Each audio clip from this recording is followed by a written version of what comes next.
히브리서 11장 22절 말씀 우리 함께 보도록 하지요. 시작.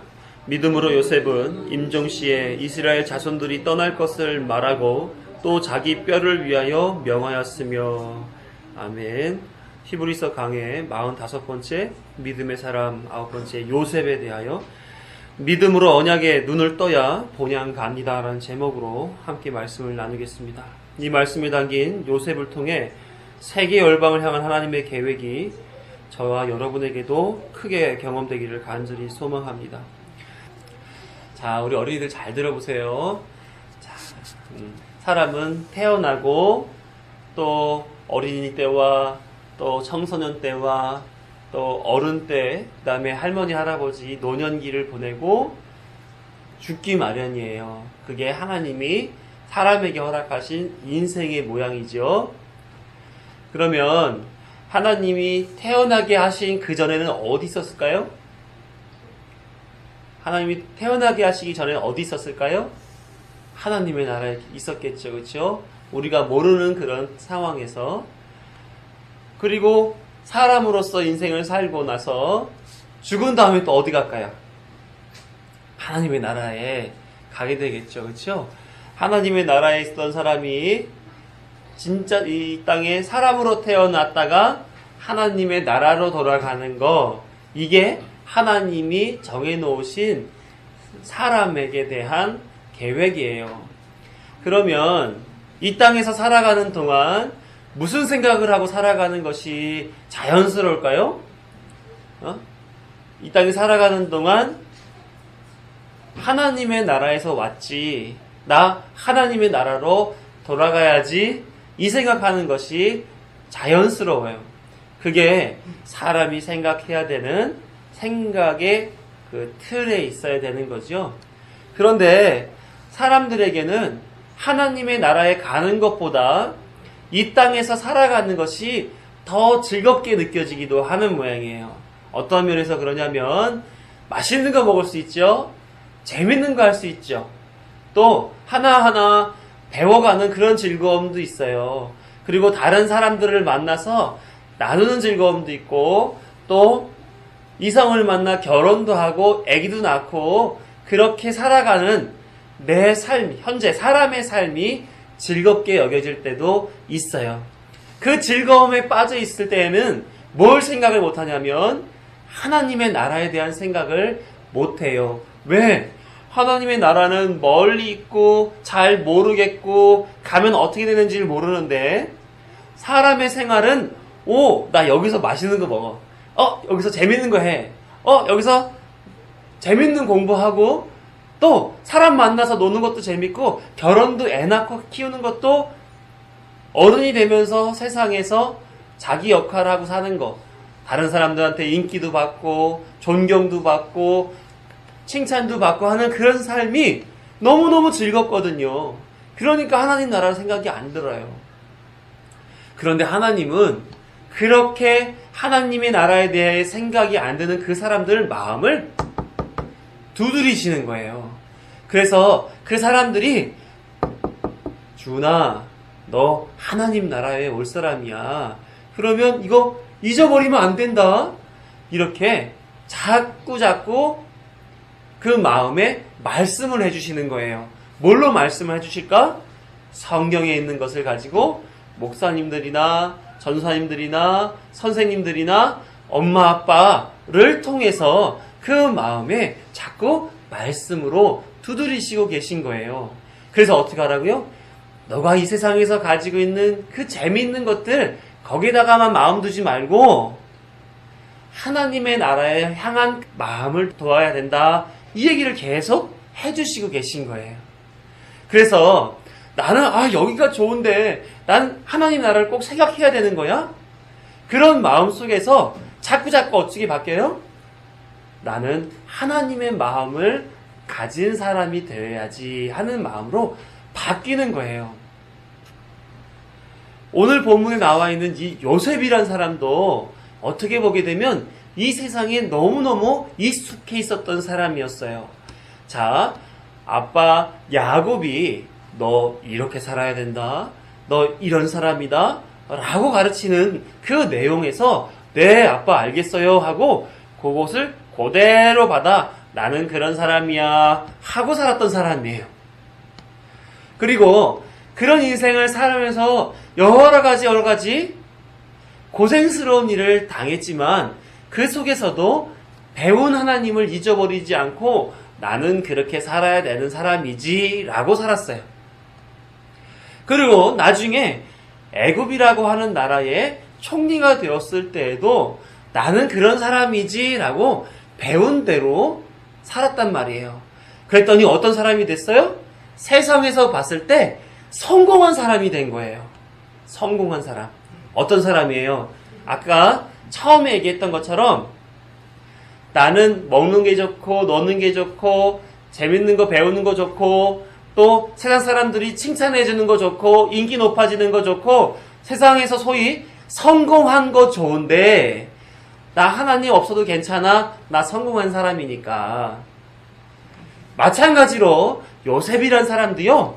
어떤 삶을 살았느냐면 자신이 살아야 하는 것을 가지고 있고 나는 또한 나의 생각을 가지고 있어 살았던 사람이에요.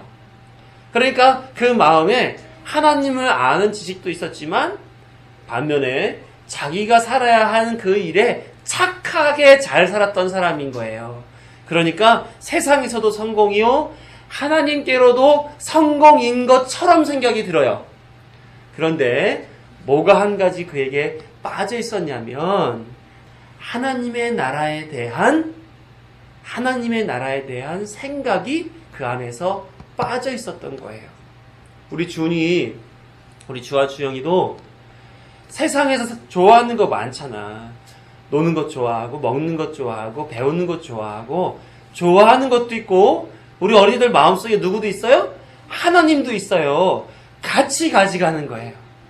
그런데 여기에 뭐가 빠졌냐면 하나님을 직접 경험하고 하나님의 나라를 향해서 나는 살아가는 사람이야 라고 하는 그 마음이 빠져 있어요. 그러면 누구와 같은 거예요? 요셉과 같은 거예요. 요셉과 같은 거예요.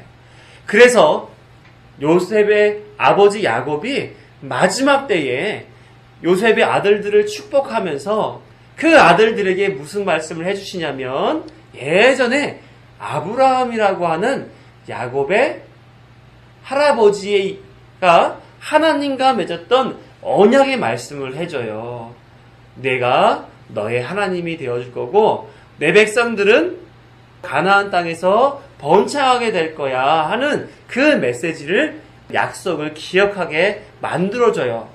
그랬더니 요셉이 내가 지금까지 내가 살아온 삶 속에서 믿음을 가지고 있다고 생각하고 착하게 성공적으로 열심히 살아왔는데 그게 아니라 정말 믿음 있는 사람이라면 하나님의 나라를 향해서 그 길을 따라서 순종해 나가는 것이 믿음 있는 사람의 삶이었군요 라고 깨닫게 되는 거예요.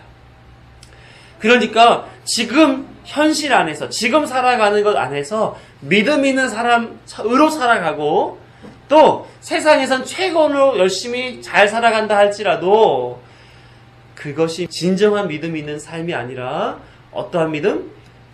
바라는 것의 실상이요 보이지 않는 것의 증거인 하나님 나라를 향해서 살아가는 것이 진짜 믿음이라는 것을 깨닫게 된 거예요.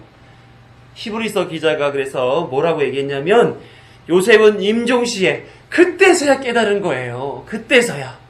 하나님이 나를 이렇게 이끌어 가신 것이 하나님의 나라를 향한 그 믿음을 가질 때까지 기다려주시며 끌어오신 거였군요 하는 것을 그때 깨달았어요.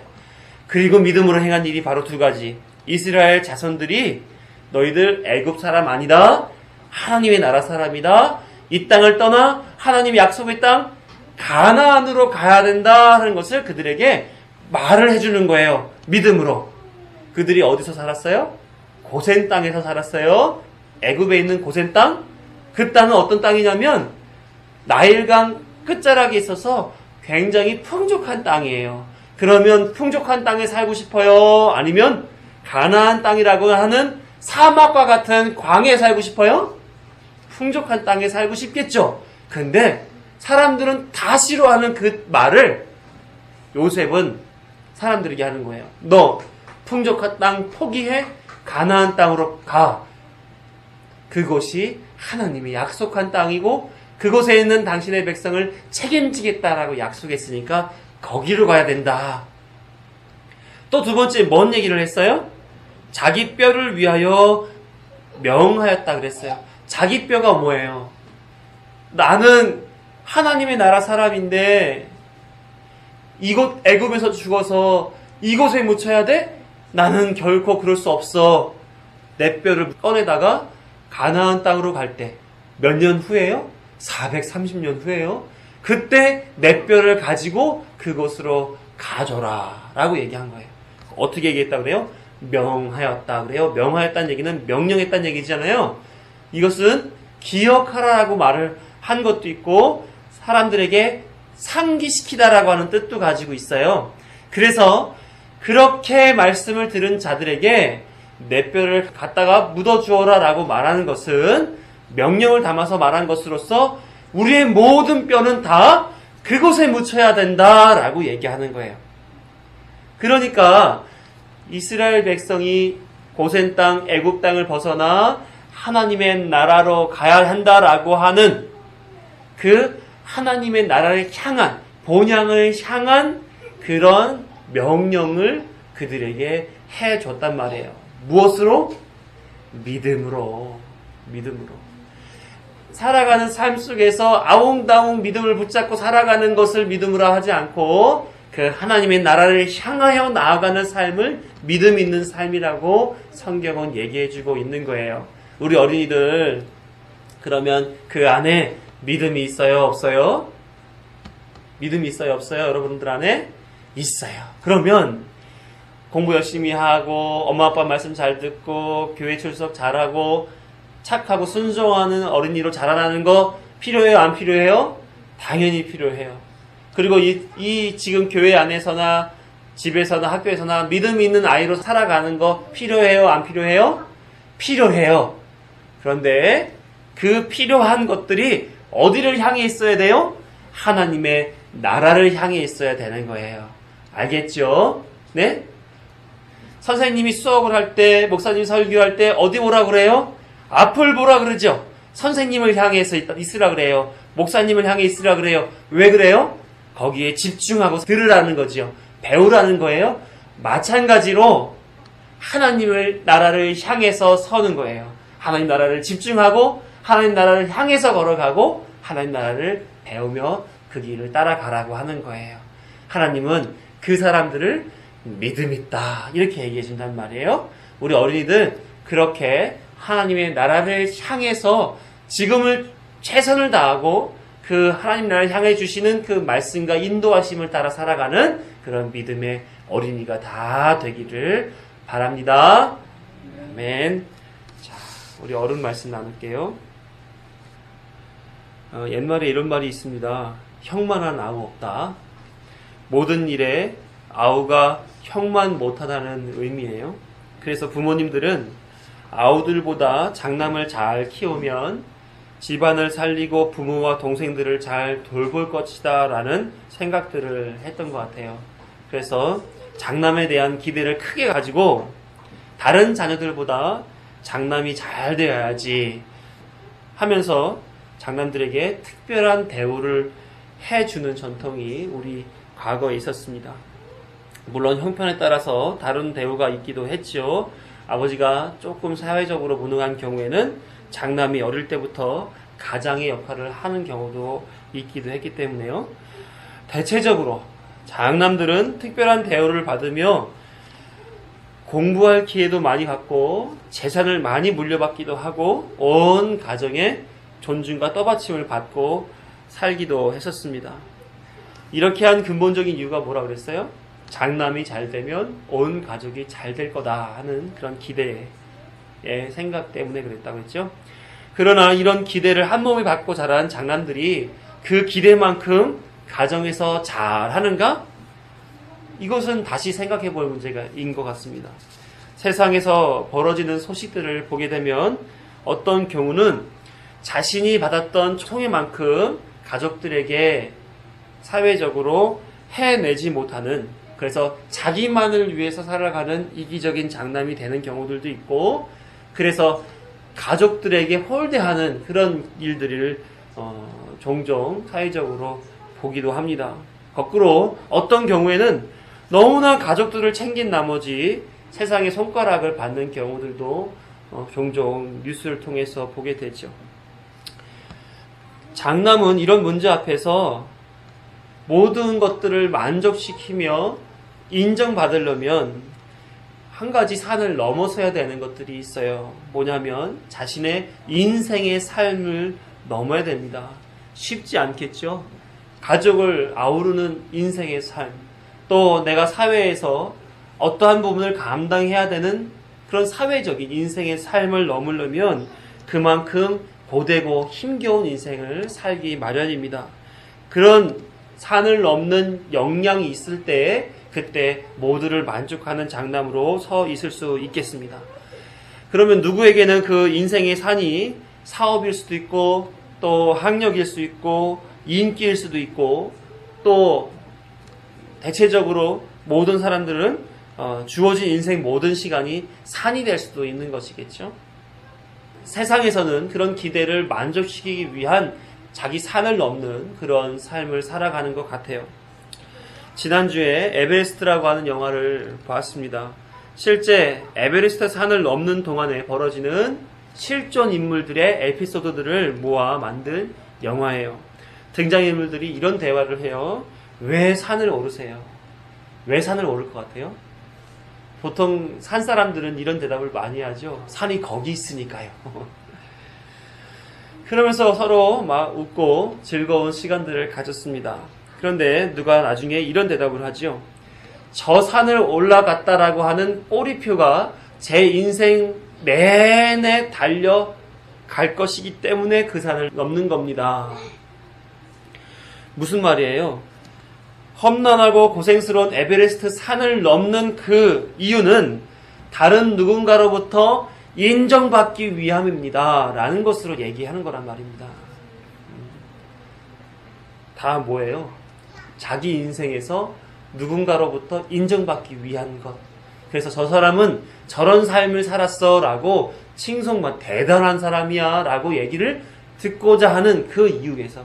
그 영화에서 보게 되면 손에 동상이 돼서 손가락이 다 잘리기도 하고 또 빛이 반사돼 눈이 멀기도 하고 또 체력이 소진이 되어서 정말 동사 직전까지 가는 그런 경우도 많고 나중에 말씀드리겠지만 그 중에 4명은 그 영화 속에 나온 인물 중에 4명은 생명을 잃기도 하는 그런 자신이 다른 사람들로부터 인정받으려고 하는 그 한 가지 그 이유로 말미암아 얼마나 많은 것을 포기하며 그 길을 걸어갔다라고 하는 거예요. 왜요? 자신의 인생의 산을 넘는 과정으로서 다른 사람들로부터 인정받기 위하여 나와 내 가족과 내 사회를 만족시키기 위한 하나의 그 길을 걸어가는 것입니다. 지금도 사람들은 세상에서 자신의 이름 뒤에 성공이라고 하는 꼬리표를 달기 위하여 부단히도 자신의 인생이라는 산을 넘는 것 같습니다. 장남도 에베레스트 넘는 산악인들도 그리고 우리도 그 인생 지금 살아가고 있는 거죠. 그것이 자신과 가족과 사회를 만족시키는 그런 일이라 여기고 그렇게 살아갑니다. 문제는 과연 성공적인 인생을 살아 어떤 면에서 가정이나 사회에서나 인정받는다 할지라도 그게 정말 진짜 성공이냐는 거예요. 오늘 본문에 요셉이란 인물이 나옵니다.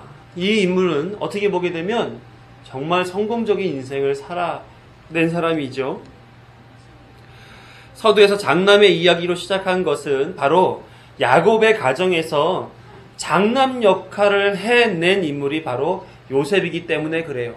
그가 성공이라고 하는 신화를 만들어내고 그 성공으로 인하여 그 가족들을 다 살려내는 그런 소위 우리 전통의 장남들이 해야 할 역할을 그가 해낸 그런 사람이기 때문에 제가 서두에 그런 말씀을 드렸어요. 그럼 과연 진짜 성공이냐는 거죠. 요셉의 삶이 그러면 정말 성공적인 삶을 살아낸 그런 인물인가 하는 것을 우리는 생각해 볼 필요가 있다는 거예요. 그래서 성공적인 인생이 과연 어떠한 인생인가 하는 것을 우리 한번 말씀을 통해서 알아보시자고요. 우리가 잘 알다시피 요셉은 믿음으로 살았던 인물로 잘 알려져 있습니다. 형제들의 미움을 받고 있었지만 그 속에서도 두 번의 꿈 이야기를 당당하게 전하기도 하였고, 애굽의 보디발 장군 집에 노예로 종으로 팔려가 있었을 때도 하나님을 향한 믿음을 굳건히 지켜 보디발 아내의 유혹도 뿌리치고, 또 그 이후로 감옥에 갇혀 있을 때에도 신실함을 인정받아 감옥의 재반 사무를 맡아보게 됐고, 또 그곳에서 만난 술 맡은 관원장과 떡 맡은 관원장의 꿈을 믿음으로 해석해 주기도 했던 사람이에요. 그래서 성경은 뭐라고 표현해요? 그의 삶에 대해서 형통하였다. 어떻게 해요? 하나님이 함께 하셨기 때문에. 우리가 봐도 사사롭게 푼다면 그의 일대기는 믿음에 의한 위인전을 읽는 것처럼 그렇게 읽혀집니다.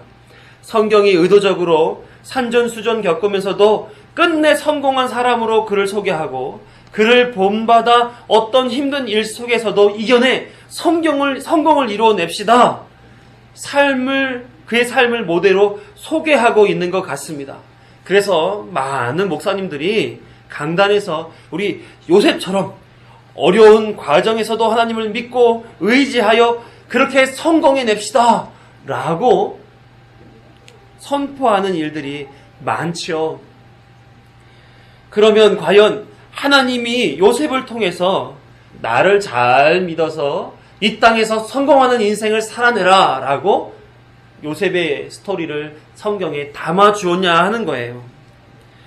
다시 말해 세상에서 성공해서 그의 부모와 형제들을 안전하고 편리하게 살도록 해주고, 애굽에 닥친 7년의 풍년과 7년의 흉년의 기간을 잘 보내게 해주어서, 그래서 세상에서 성공으로 모든 이들에게 칭송받고 가정과 국가의 일익을 담당하는 사람이 되어라라고 이 말씀을 전해 주었겠냐 하는 거예요.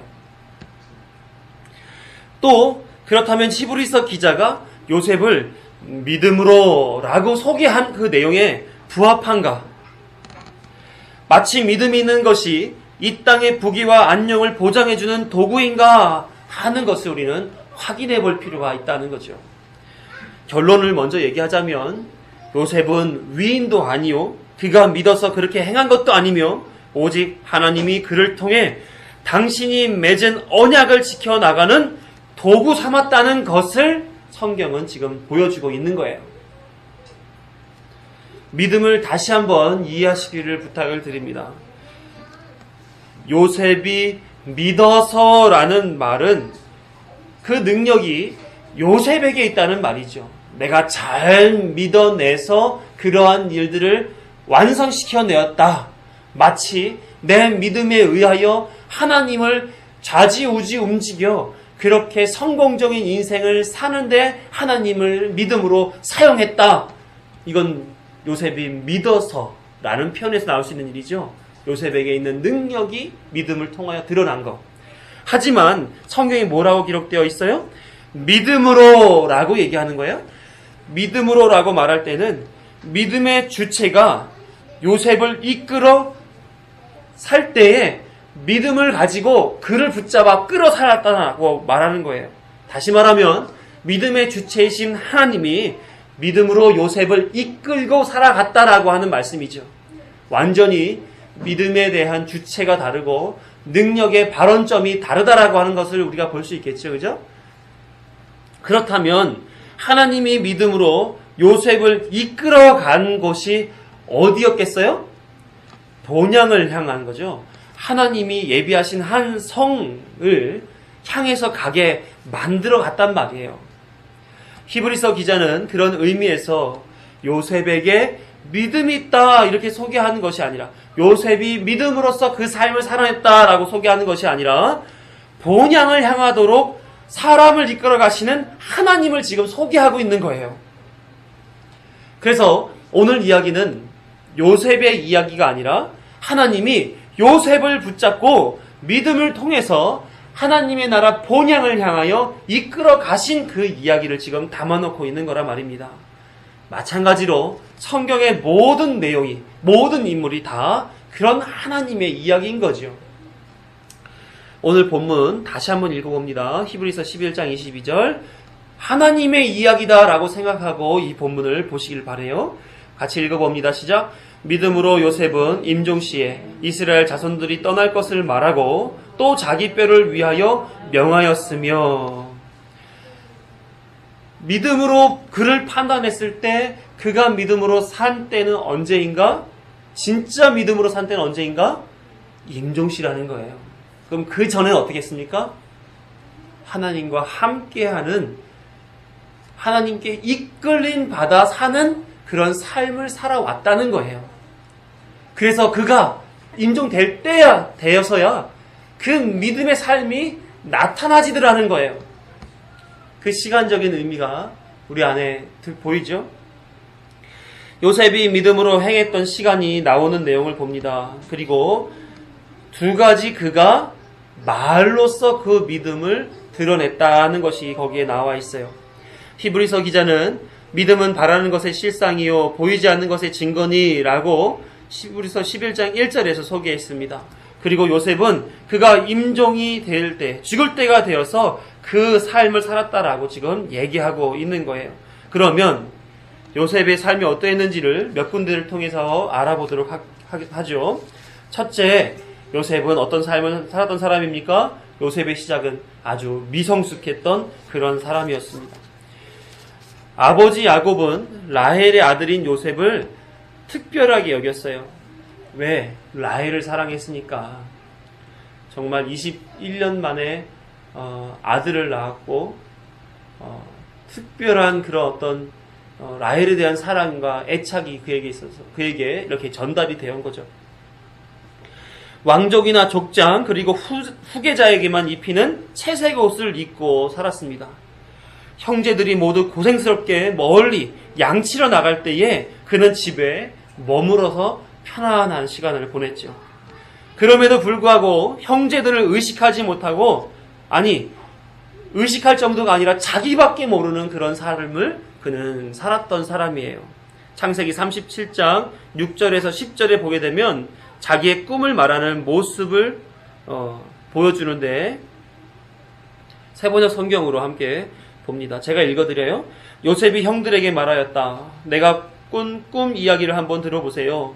우리가 밭에서 곡식단을 묻고 있었어요. 그런데 갑자기 내가 묶은 단이 우뚝 일어서고 형들의 단이 나의 단을 둘러서서 절을 하였어요. 형들이 그에게 말하였다. 내가 우리의 왕이라도 될성 싶으냐? 정말로 내가 우리를 다스릴 참이냐? 형들은 그의 꿈과 그가 한 말 때문에 그를 더욱더 미워하였다. 얼마 뒤에 그는 또 다른 꿈을 꾸고 그것을 형들에게 말하였다. 들어보세요. 또 꿈을 꾸었어요. 이번에는 해와 달과 별 11개가 나에게 절을 했어요. 그가 아버지와 형들에게 이렇게 말할 때에 그의 아버지가 그를 꾸짖었다. 내가 꾼 그 꿈이 무엇이냐? 그래, 나하고 너의 어머니하고 너희 형들이 함께 너에게로 가서 땅에 엎드려서 너에게 절을 할 거란 말이냐? 철 있는 아이라면, 또 형제와 부모를 의식한다면 이런 꿈에 대해서 너무나 떳떳하고 당당하고 자연스럽게 얘기할 수 있겠습니까? 이런 꿈들을 아무렇지도 않게 얘기할 수 있는 것은 성품이, 그의 생각이 아직 너무 미성숙했기 때문인 것입니다. 요셉의 시작은 그렇게 부족한 사람으로 시작을 해요. 두 번째는 어떤 인생을 살았냐면 세상 물정을 모르고 살았습니다. 아버지가 가르쳐줬을 하나님을 의식하는 법 밖에는 모르고 살았던 거죠. 제가 장교 훈련을 받았을 때 너는 이 나라의 기관이다. 내가 나라를 위해 목숨을 바치겠다라고 하는 각오와 신념으로 일하는 동안에는 나라와 민족 모든 가족이 이 땅에서 편안하게 행복하게 살 수 있다. 이런 정신교육을 얼마나 많이 받았는지 몰라요. 저는 정말 내게 주어진 그 일에 최선을 다하면 되는 줄 알았습니다. 그리고 자대 배치를 받고 주어진 일들을 하고 있었을 그때 시간이 자꾸 흘러가니까 이제 세상에 적응을 자꾸 하게 되니까 현실이 느껴지는 거예요. 진급의 문제, 보직의 문제, 결혼, 가족, 인생의 문제 등등이 와 닿는 거예요.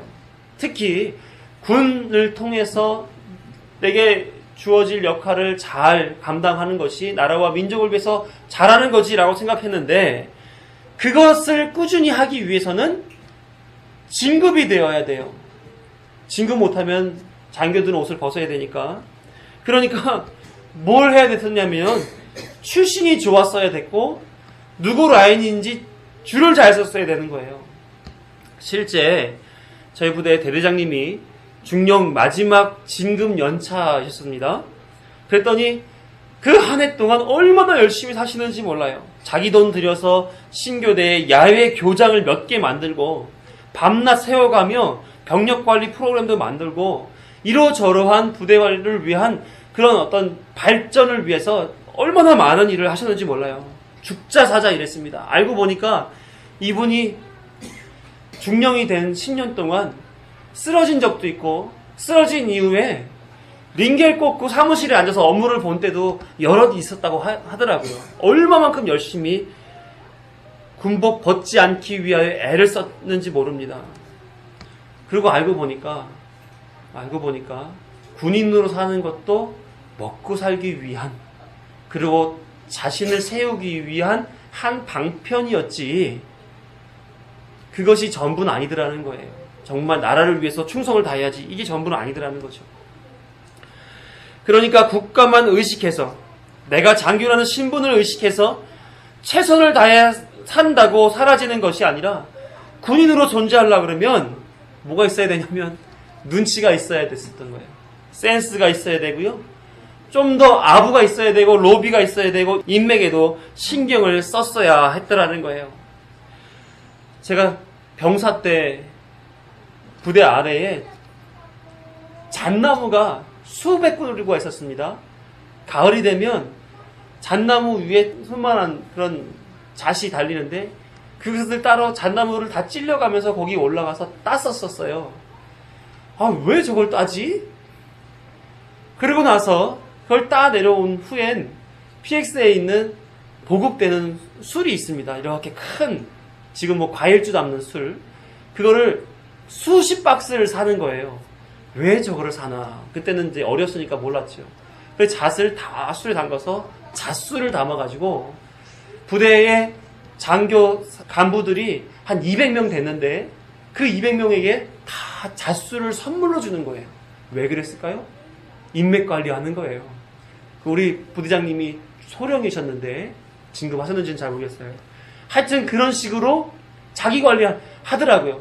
저는 고지식하게 그냥 주어진 일에 최선을 다하면 되는 줄 알고 그렇게 살았는데 이렇게 시간이 흘러보니까 다 자기 진급을 위해서 먹고 살기 위해서 그만큼 눈치 작전하고 센스 있게 인맥 관리하고 정치하고 아부하고 로비하고 살더라는 거예요. 요셉은 저 같았던 것 같아요. 아무 요령 없이 그냥 자기가 그렇게 살아야 한 줄로 알고 그냥 그렇게 산 거예요. 아버지가 넌 그렇게 살아야 된다라고 가르쳐 준 대로 그냥 산 거예요. 산 거. 이해가 되세요? 믿음으로 산 게 아니라 그냥 그는 살았던 거예요. 자기 삶을. 거기에 하나님이 함께 해주셔서 그 살아가는 삶에 하나님의 도움을 주셨다는 거죠. 그걸 뭐라 그래요? 우리 쉬운 말로 속된 말로 고지식하게 산다고 하는 거예요. 순종이 아니라 고지식하게 사는 거예요. 네? 고지식하게. 그런 거 있잖아요. 그렇게 사는 거야 라고 하면 그냥 그렇게 사는 사람 있잖아요. 고지식하다 그러죠. 네? 그걸 믿음 있다라고 얘기하지 않는단 말이에요. 창세기 39장 4절 5절 그리고 9절 21, 23절을 보면은 이렇게 돼 있어요.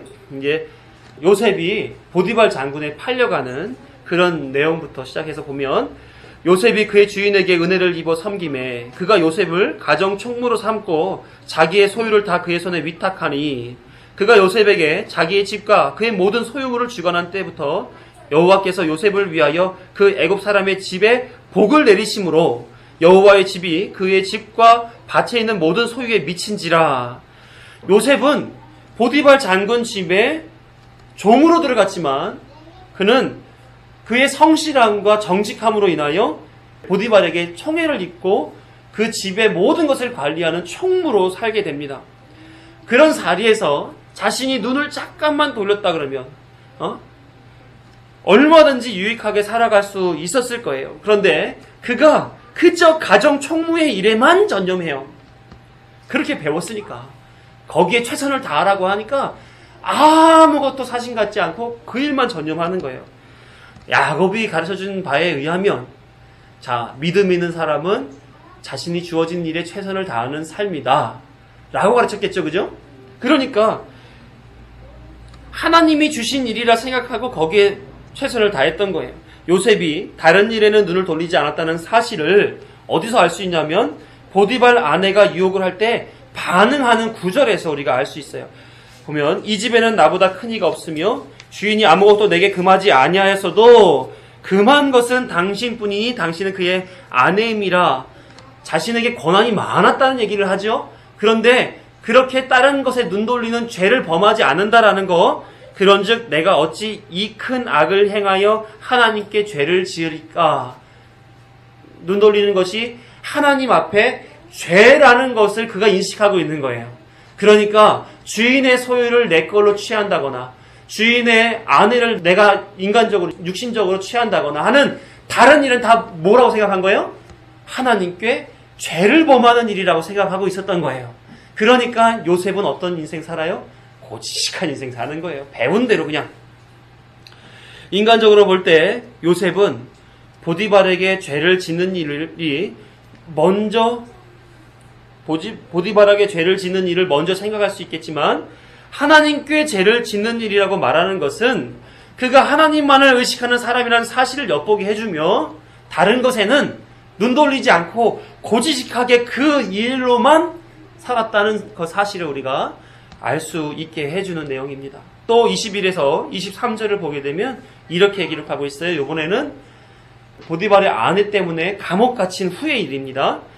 21절 여호와께서 요셉과 함께 하시고 그에게 인자를 더하사 간수장에게 은혜를 받게 하시매 간수장이 옥중 죄수를 다 요셉의 손에 맡김으로 그 재반 사물을 요셉이 처리하고 간수장은 그의 손에 맡긴 것을 무엇이든지 살펴보지 아니하였으니 이는 여호와께서 요셉과 함께 하심이라. 여호와께서 그를 범사에 형통하게 하셨더라. 이 말씀에서도 그가 얼마나 주어진 일에 성실하게 정직하게 살았는지를 알 수가 있지요. 나중에 더 나아가서 애굽 왕 바로가 모든 나라의 일을 맡겨줄 때에도 그는 성실하게 자신의 직무를 담당했던 사람입니다. 전에 어떤 부목사님이 유독 담임 목사님한테 아부하는 모습을 보여준 거예요. 다른 부목사님들이 저 목사는 왜 이렇게 유난을 떠냐, 꼭 그러기까지 담임 목사님한테 해야 될 필요가 있어? 이렇게 하면서 싫어라 했어요. 그런데 그가 그런 모습을 가끔 보였다면 비난받을 만하죠. 왜? 잘 보이려고 하는 짓이니까. 그런데 매일 그러는 거예요. 매번 그렇게 살아요. 다시 말하면 원래 저 사람은 저런 사람이었구나라는 것을 사람들에게 보여주게 된 거예요. 저 사람은 담임 목사님한테 저렇게 최선을 다하여 순종하는 사람이로구나 하는 것을 나중에는 매번 그렇게 하는 모습을 보면서 깨닫게 만들어 주더라는 거죠. 요셉은 그렇게 살았던 거예요. 그냥 정직하고 성실하게 주어진 일에 대하여 최선을 다해서 한치의 게으름 없이 한치의 거짓 없이 그렇게 살았던 것입니다. 그가 정직하고 성실하게 살아간 것, 자신이 주어진 일에 최선을 다하고 산 것, 그것을 하나님이 주신 믿음에 의해서 그렇게 했다라고 보시면 안 돼요. 믿음이 없는 사람에게도 정직과 성실은 얼마든지 확인될 수 있기 때문에 그렇습니다. 사람 사이에도 정직하고 성실한 사람들 만날 수 있죠. 그럼 그 사람들이 다 믿음 있는 사람인가? 그렇지 않다는 거예요. 요셉은 이처럼 세상 물정 모르고 정직하고 성실하게 주어진 상황에 최선을 다하는 그냥 좋은 사람이었던 겁니다. 아버지 말씀을 철칙으로 알고 그렇게 살아가는 것이 옳은 줄 알고 사는 그런 사람인 거예요. 거기에 하나님의 은혜가 있었던 거죠. 셋째로 요셉은 자신과 가족밖에 몰랐던 그런 사람이었습니다. 형들로부터 상인에게 팔려 생명부지의 환경으로 떠밀려온 요셉. 세상의 눈으로 볼 때 버려진 인생 아닙니까? 누구도 의지할 자 없이 하루하루 불안과 염려 속에서 살아야만 했을 것입니다. 생각해 보세요. 여러분들 혼자 멀리 떨어져서 의지할 자도 없고 상황과 환경이 이렇게 만족스럽지 않았을 때 누구 먼저 생각날 것 같아요? 누구 먼저 생각이 날 것 같습니까? 부모가 생각이 나고 형제가 생각이 나지 않습니까? 저는요, 양구에서 근무할 때 하루에 이제 위병소에서 경계 근무를 서는데 하루에 차가 몇 대 안 다녔었어요. 부대 앞에. 하루는 주일날인데 교회도 못 가고 근무를 서고 있었습니다. 근데 저쪽에서 트럭 한 대가 오는 거예요. 트럭 한 대가. 1톤 트럭이. 그런데 차 번호를 보니까 인천 뭐뭐이 나온 거예요. 눈물이 막 나는 거예요.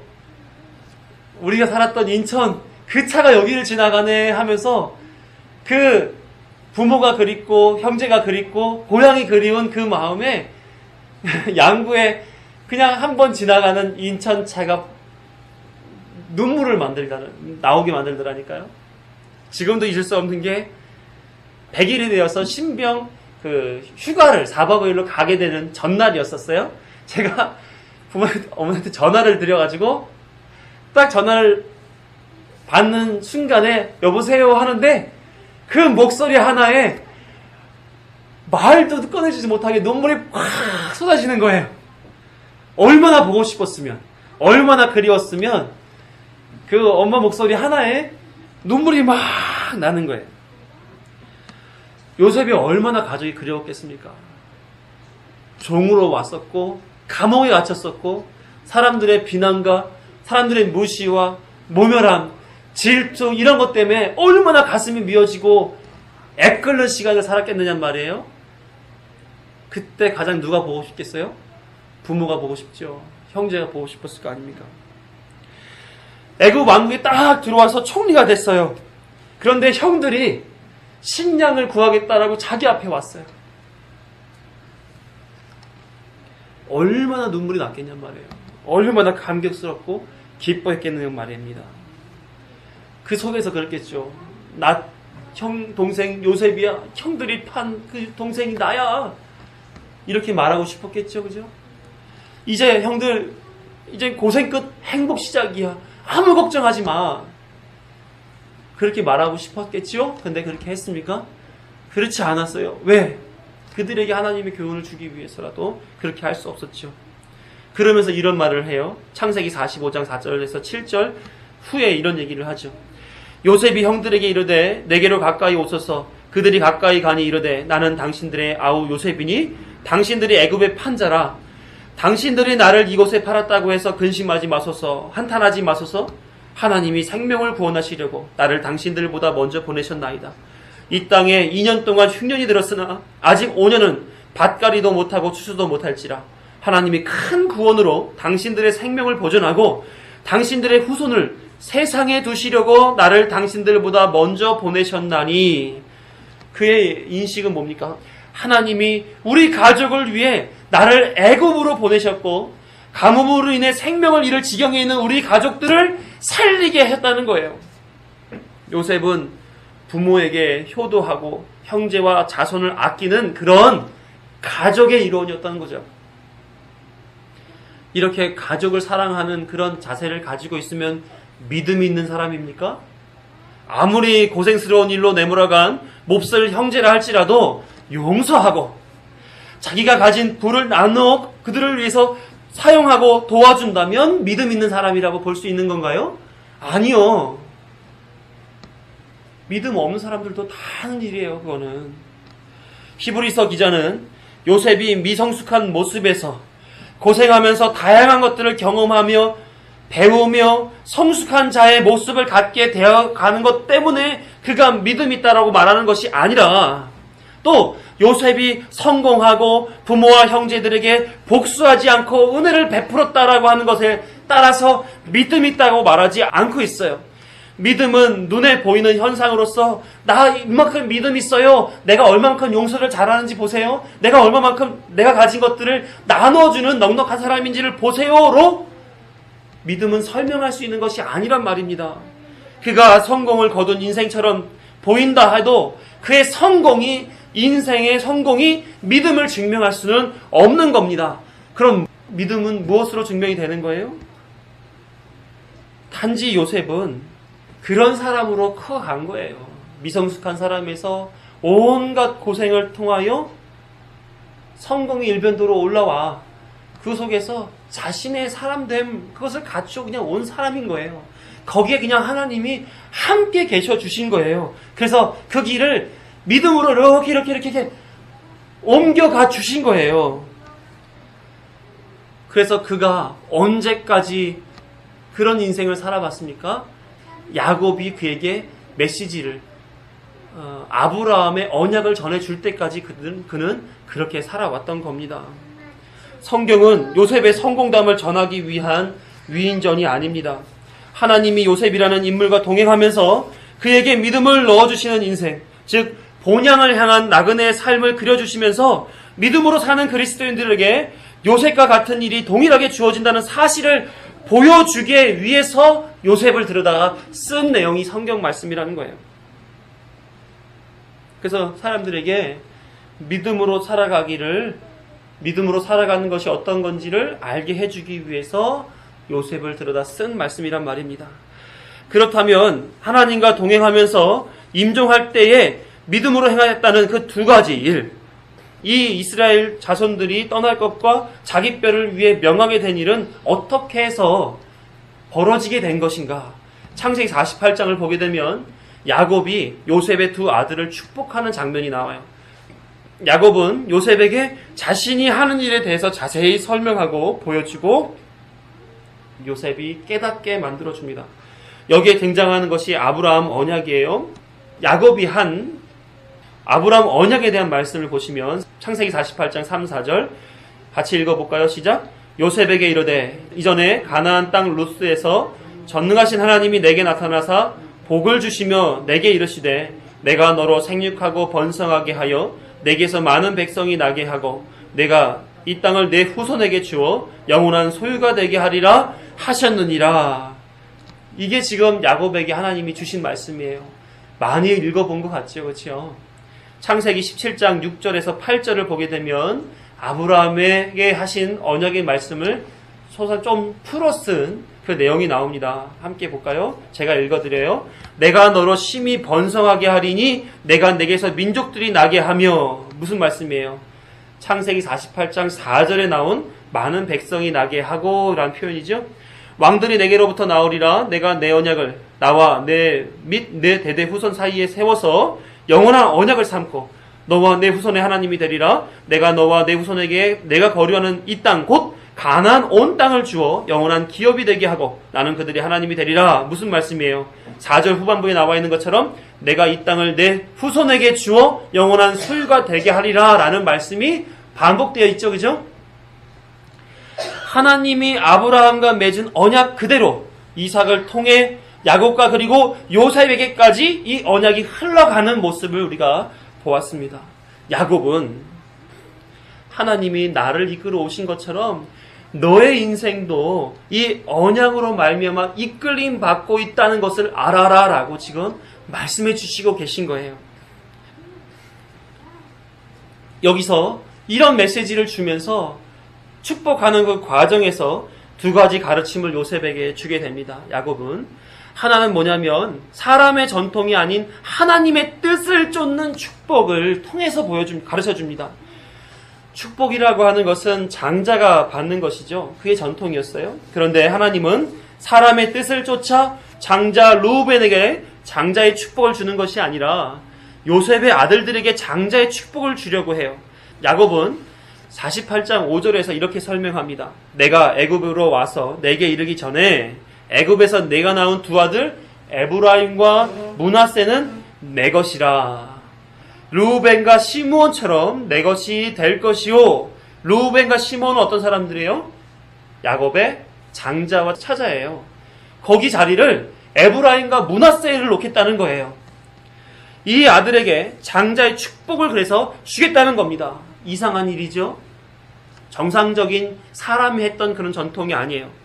또 어떤 일이 벌어졌냐면 므낫세가 형이고 에브라임이 동생인데 손을 반대로 해서 이들을 축복하려고 합니다. 차남인 에브라임이 장자의 축복을 받게 되는 거죠. 정상적인 일입니까? 아니요. 이상한 일입니다. 이때 요셉은 어떠한 모습을 보여주냐면 아버지께서 눈이 어두워가지고 장자와 차자의 자리를 잘못 보셨네. 이러면서 야곱을 지적해요. 아버지 손이 잘못되셨어요. 이때 야곱은 뭐라고 대답을 하냐면 17절에서 19절의 말씀을 볼 때 이렇게 합니다.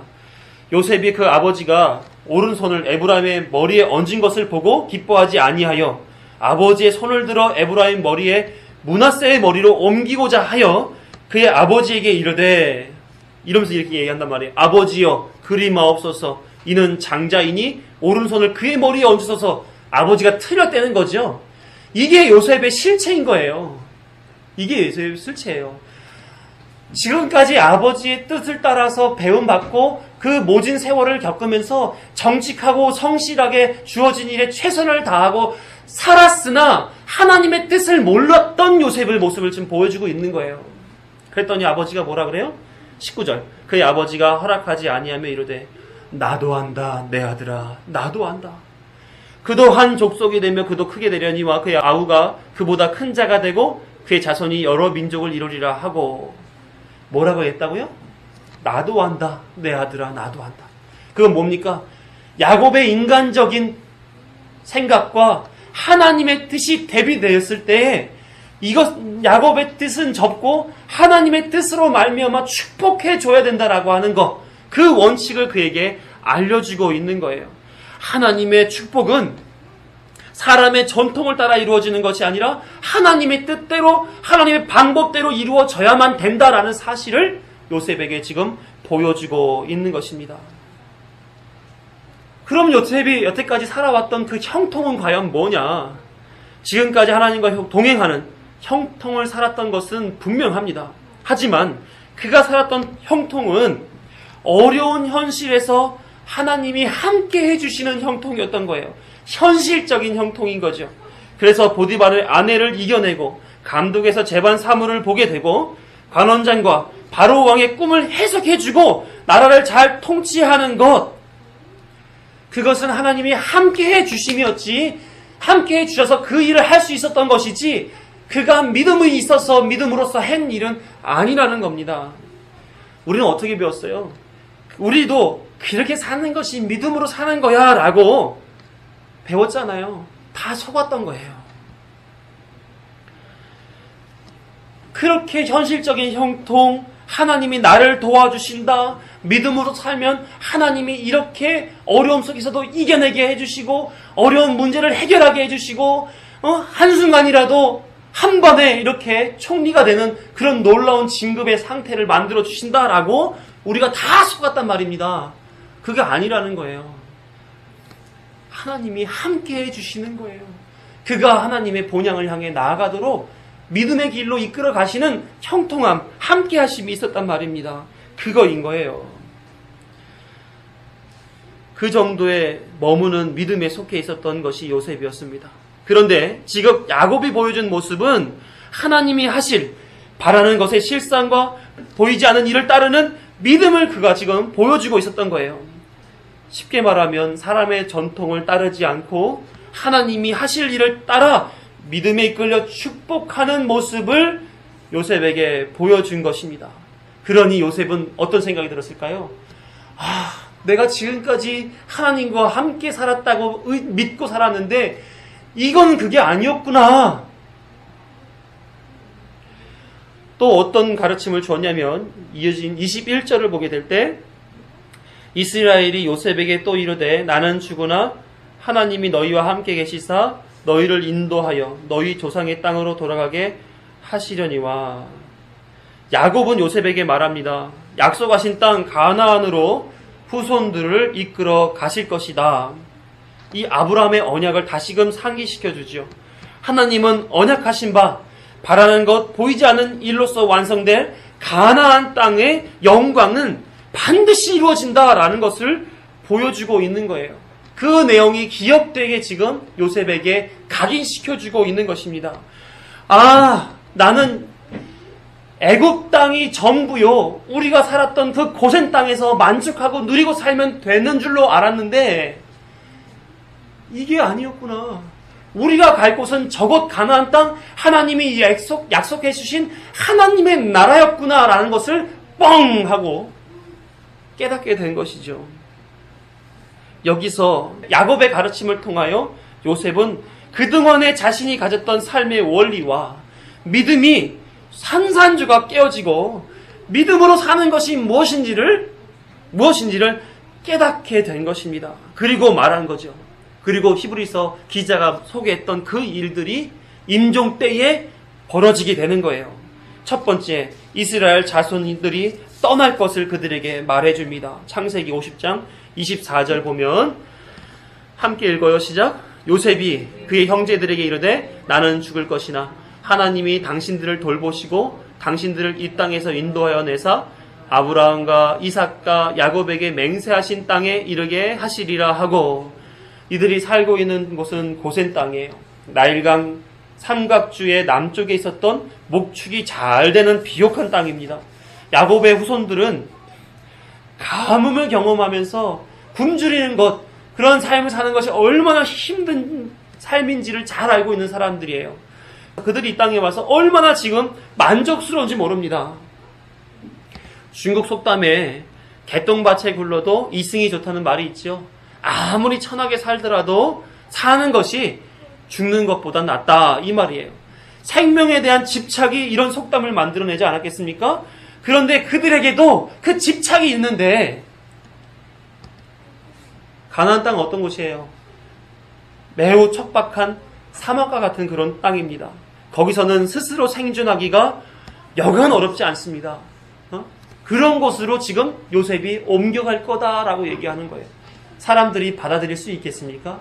사람들이 그것을 즐거워라고 듣겠어요?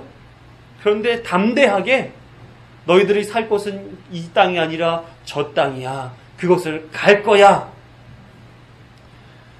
성경에 우물 이야기가 많고 며칠씩 풀을 뜯기기 위해 움직여야 하는 양치기 이야기가 많은 것은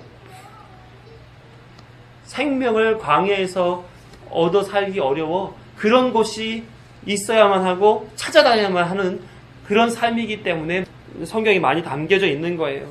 즉 광야는 누구의 도움 없이는 살 수 없는 곳이기 때문에 사람들은 다 싫어하는 것입니다.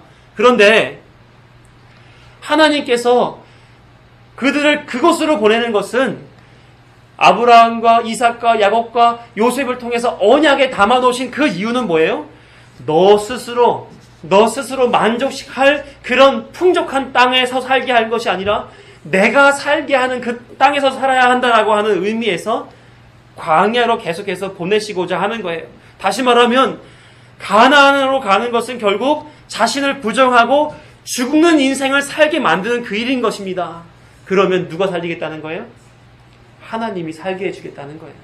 그 길을 가야 된다는 거예요. 그거를 지금 요셉은 담대하게 사람들에게 전하고 있습니다. 너희들은 반드시 죽어야 되고 하나님이 살리는 인생 살아야 돼 라는 것을 지금 전해주고 있는 거예요. 그게 믿음으로 한 요셉의 일인 거예요. 담대하게 하나님의 뜻에 부합하게 사람들에게 전하였다는 거죠. 두 번째, 자기 뼈를 위하여 명령한 것이 그의 믿음에 의한 일입니다. 자기 유고를 가져다가 그곳에 묻어달라고 명했다는 거죠. 25절을 보면 같이 읽어요. 시작. 요셉이 또 이스라엘 자손에게 맹세시켜 이르기를 하나님이 반드시 당신들을 돌보시리니 당신들은 여기서 내 해골을 메고 올라가겠다 하라 했더라. 아브라함과 사라, 이삭과 리브가, 야곱과 레아 모두 가나안 땅에 있는 막벨라 굴에 묻혔습니다. 요셉은 그곳이 하나님이 이 민족에게 주신 약속의 땅이라고 하는 확신을 갖게 된 거예요. 자신은 애굽에서 죽어 애굽에 묻힐 수 없는 자다라는 그 확신 속에서 이런 명을 하게 된 거죠. 그렇게 명령한다는 자체는 뭡니까? 바라는 것의 실체요, 보이지 않는 일에 완성될 그 가나안을 바라보며 나는 잠시 애굽에 있다가 그곳으로 가야 되는 나그네요. 그러니 내 뼈는 거기에 묻혀야만 하오라고 믿음의 본향이 그것이다라고 하는 사실을 상징적으로 보여주는 그런 유언이었단 말입니다. 명령이었다는 거예요. 즉 요셉은 야곱의 축복 사건을 속에서 과연 믿음으로 사는 것이 무엇인가를 깨달은 후에 이와 같은 언약을 전달하고 유언을 하게 된 것입니다. 그동안 자신은 나름 믿음 있다고, 믿음으로 산다고 열심히 살아왔으나 정작 자신과 가족들을 위한 삶으로 살아왔을 뿐 하나님의 뜻과는 크게 상관이 없었던 것을 알게 되면서 다 바꿔놓은 거예요. 야곱이 언약을 따라 행할 때 자신도 또한 하나님의 언약을 따라 삶과 내용이 맞춰져야 하는 것을 믿음이라는 것을 깨닫게 되면서 생애 마지막에는 누구도 즐거워하지 않는 일, 고생을 떠나야 한다는 그 사실을 전하고 모두가 그래야만 하는 본향을 향한 삶에 대해서 담대하게 전하게 된 것입니다. 한 걸음 더 나아가서 요셉이 언약을 따라 믿음으로 전했다고 했는데 하나님의 언약의 보증이 되시고 완성된 본향을 허락해 주신 분이 누구십니까? 신구약을 다 통틀어서 우리가 알죠? 누구예요? 예수 그리스도. 요셉은 히브리서 11장 13절에서처럼 이 사람들은 다 믿음을 따라 죽었으며 약속을 받지 못하였으되 그것들을 멀리서 보고 환영하며 또 땅에서는 외국인과 나그네임을 증언하였으니 요셉도 이 맥락에 같이 있는 거죠. 예수 그리스도를 직접 받지 못하였으나 약속을 받지 못하였으나 예수님이 완성하실 것을 멀리서 보고 나그네처럼 예수님을 향해 나아가는 그 일을 한 거예요. 이게 바로 믿음 있는 것입니다. 요셉이 대단한 거예요? 아니면 요셉을 믿음 있는 자로 만드시고 그렇게 살게 하신 하나님이 대단하신 분이십니까? 사랑하는 성도 여러분, 요셉을 주관하신 하나님이 우리도 주관해 주실 거예요. 그가 언약에 충실한 자로 미래를 보며 마지막까지 최선을 다해서 살았던 것처럼 우리도 하나님의 언약을 따라 미래에 이루어질 하나님의 나라를 바라보며 살게 해 주실 것입니다. 에베레스트에 오르며 대화를 나누었던 사람들은 에베레스트를 정복했으나 다 건강하게 내려오지 못했습니다. 아까 말씀드렸던 것처럼 동상에 걸리기도 하고 실명이 되기도 하고 낙상으로 인하여 다리가 부러지기도 하고 어려운 환경 속에서 그들은 상황 속에서 내려오게 됐습니다. 뿐만 아니라 영화에 실제 등장한 인물 중에 4명이 산 위에서 마지막을 맞이했습니다. 저 산에 올랐다라고 하는 꼬리표가 평생 남을 테니까요. 그 말 한마디 들으려고. 저 사람은 저런 위대한 사람이야 라고 하는 그 칭송 한마디 들으려고 자기의 영광을 위해 완등하려고 했던 그 사람은 그대로 산을 정복하려다가 자신이 정복당하는 그런 꼬리표가 남게 되고 말았습니다. 하나님의 나라에서 봤을 때 이 세상 사람들이 어떠겠어요?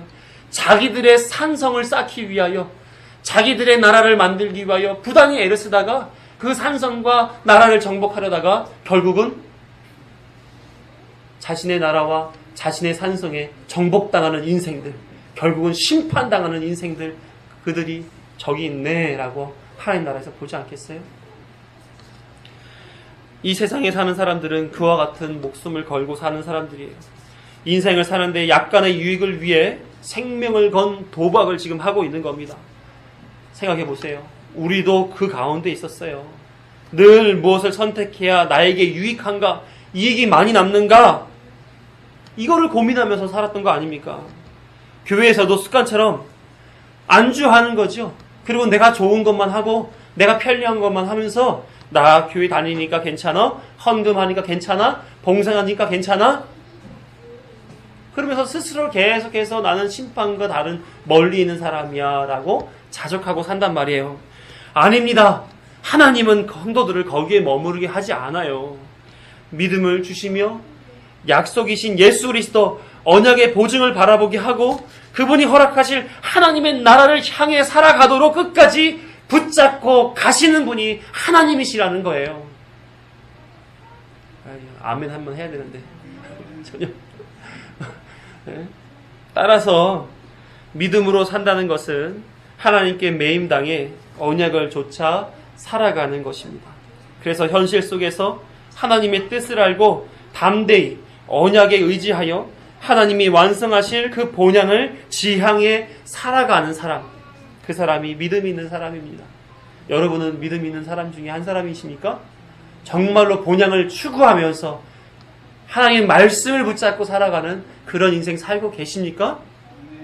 요셉은 그 믿음의 삶이 무엇인지를 지금 소개해주고 있는 거예요. 요셉을 보면서 하나님이 나에게 이렇게 역사하시겠구나를 아셨으면 좋겠어요. 내가 가야 할 방향은 거기에 있구나. 그걸 알았으면 좋겠습니다. 평생 요셉이 성공을 위해 살았던 것처럼 우리도 성공을 위해 살지만 그 속에서 하나님을 경험하시며 사시란 말이에요. 그리고 하나님의 뜻을 쫓아 사시란 말입니다. 옆에 모델하우스가 지난 15일에 오픈했어요. 이 앞에 얼마나 많은 사람들이 오고 가는지 아주 정신이 없습니다. 오늘도 주차 때문에 아주 곤란하셨죠. 이 땅에서 집 구하는 것도 저렇게 관심 가지고 살아가는데 이게 이 세상 사람들이 사는 방법 아닙니까? 그러면 우리는 과연 하늘의 본향에 얼마나 관심 가지고 살아가는지를 한번 묻게 되더라고요. 나는 얼마나 하나님 나라에 관심을 가지고 살아가고 있는가? 저는 그래요. 우리가 정말로 하나님 나라를 바라보는 믿음이 있는 사람이라면 말씀을 통해 하나님 나라가 있다는 확신이 분명하게 우리 안에 담겨져 있다면, 그리고 내가 하나님께로부터 그 나라를 상속받게 되었다는 그 사실을 분명히 알고 있다면, 목숨 걸고 에베레스트를 오르겠다는 광적인 신앙은 아닐지라도 최소한 그 더운 날 걷기도 귀찮고 주차하기도 힘들고 발 디딜 틈도 없는 모델하우스에 찾아와 구경하는 그 열심보다는 나아야 되지 않을까 하는 생각을 해봐요. 얼마만큼 열심히 하나님 나라를 추구하며 살아가고 있습니까? 세상 사람들이 자기를 성공시키기 위하여, 자기 산을 쌓기 위하여 살아가는 그 열심만큼 하나님 나라를 향해 열심으로 추구하고 사시느냐 말입니다. 더 성경을 보면서 하나님이 요셉을 끌고 가셨던 본향을 향한 삶을 자신에게 적용해서 믿음으로 이끌려 사는 우리가 되기를 간절히 소망합니다. 믿음이 우리를 구원합니다.